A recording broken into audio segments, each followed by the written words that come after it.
Setiap manusia terlahir dengan rasa ingin tahu yang mendalam tentang dari mana ia berasal dan siapa yang menciptakan alam semesta ini. Bayangkan, jika seseorang tumbuh dewasa di sebuah pulau terasing, tanpa pernah tersentuh peradaban, tanpa guru, tanpa buku, dan tanpa kitab suci.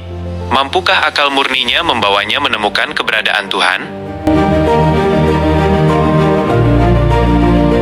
Assalamualaikum warahmatullahi wabarakatuh. Kisah ini berawal dari sebuah pulau berpenghuni yang dipimpin oleh seorang raja tiran. Di sana, seorang putri raja menikah secara diam-diam dengan pemuda soleh bernama Yaqzan.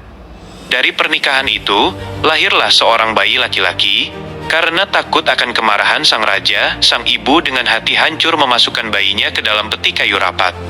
Diiringi tangis dan doa keselamatan, peti itu dihanyutkan ke laut hingga terbawa arus samudra, dan terdampar di pantai pulau terpencil bernama Wak-Wak.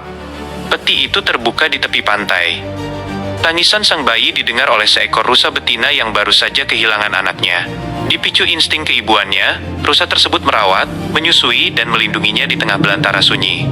Bocah itu tumbuh dengan menirukan suara binatang, mengenakan pakaian dari dedaunan dan kulit kayu, serta menggunakan ranting untuk membela diri. Saat berusia 7 tahun, rusa yang mengasuhnya meninggal dunia. Dalam rasa duka dan bingung, ia membedah jasad sang rusa dengan batu tajam untuk mencari tahu penyebab ibunya berhenti bergerak.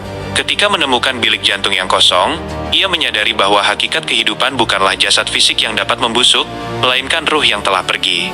Pemahaman itu mendorongnya mengamati alam semesta yang lebih luas. Ia memperhatikan pergerakan matahari, bulan, pergantian musim, dan tatanan bintang di langit.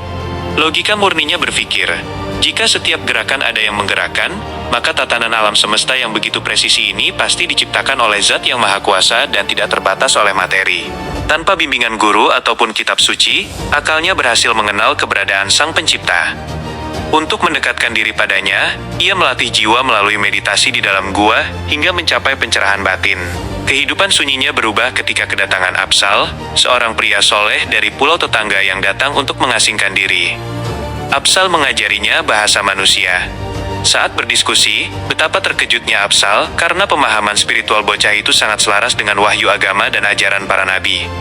Didorong rasa kasih sayang, ia pergi bersama Absal ke pulau berpenghuni untuk membagikan kebenaran ini.